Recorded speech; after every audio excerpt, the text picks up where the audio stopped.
হাসিনাকে দেশে না পাঠালে ভারতীয় হাই কমিশন ঘেরাওয়ের হুমকি দিল নূর।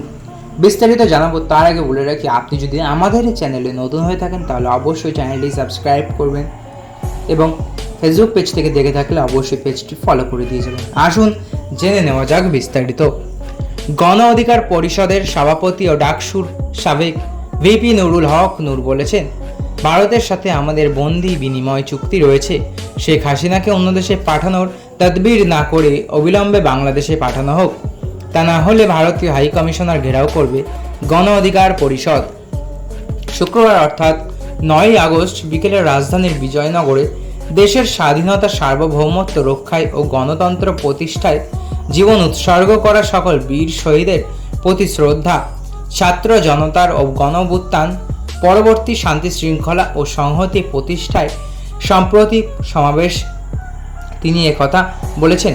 নুরুল হক নূর বলেন, 2014, 2018, 2024 সালে নির্বাচনে ভারত হাসিনাকে একগুচ্ছ সমর্থন দিয়েছিল। সারা বিশ্বে যখন বাংলাদেশে গণতন্ত্রের পক্ষে কথা বলেছে, তখন ভারত হাসিনাকে ক্ষমতায় আনতে মরিয়া ছিল। আমাদের পাশের দেশ ভারতকে বলবো, আপনারা আমাদের সাথে সম্পর্ক স্বাভাবিক রাখুন, একটা দলের জন্য সম্পর্ক নষ্ট করবেন না। তিনি বলেন, এই অন্তর্বর্তী সরকারের কাছে জনগণের প্রত্যাশা অনেক।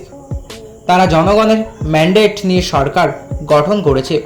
তাদের উচিত সকল রাজনৈতিক দলগুলোর সাথে আলাপ করে পরবর্তী করণীয় ঠিক করা। আশা করি এই সরকার জনগণকে সাথে নিয়ে কাজ করবে, যদিও সব কাজ সম্পূর্ণ করতে পারবে না। রাষ্ট্রীয় প্রতিষ্ঠানগুলোকে পুনরুদ্ধার করতে হবে।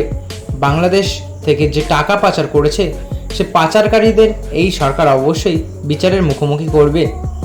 নূর আরও বলেন, ছাত্র জনতা যখন বিপ্লবের মাধ্যমে দেশকে স্বাধীন করেছে, তখন একদল মানুষ নৈরাজ্য করছে, দেশের বিভিন্ন জায়গায় দখলদারিত্ব চালাচ্ছে, লুটপাট করছে। এসবের মূল উদ্দেশ্য ছাত্র জনতার বিপ্লবকে ব্যর্থ করা। তাই ছাত্র জনতাকে বলবো, নৈরাজ্যবোধে পাড়ায় পাড়ায় প্রতিরোধ কমিটি গঠন করুন।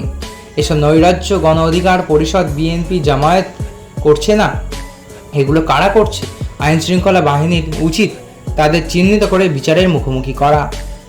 সমাবেশ শেষে মিছিল নিয়ে গুলিস্তান, ফুরবাড়িয়া ঘুরে পল্টন মোড়, দৈনিক বাংলা, ফকিরাপুর বিএনপির দলীয় কার্যালয়, নাইটিঙ্গেল মোড় ঘুরে বিজয়নগর পানির ট্যাঙ্কি মোড়ে এসে শেষ হয় এই যাত্রা। তো বন্ধুরা, এই ছিল আজকের ভিডিও। আশা করি ভালো লেগেছে। ভালো লাগলে অবশ্যই একটি লাইক করবেন এবং আপনার কী মতামত তা কমেন্ট বক্সে অবশ্যই জানিয়ে যাবেন। ধন্যবাদ।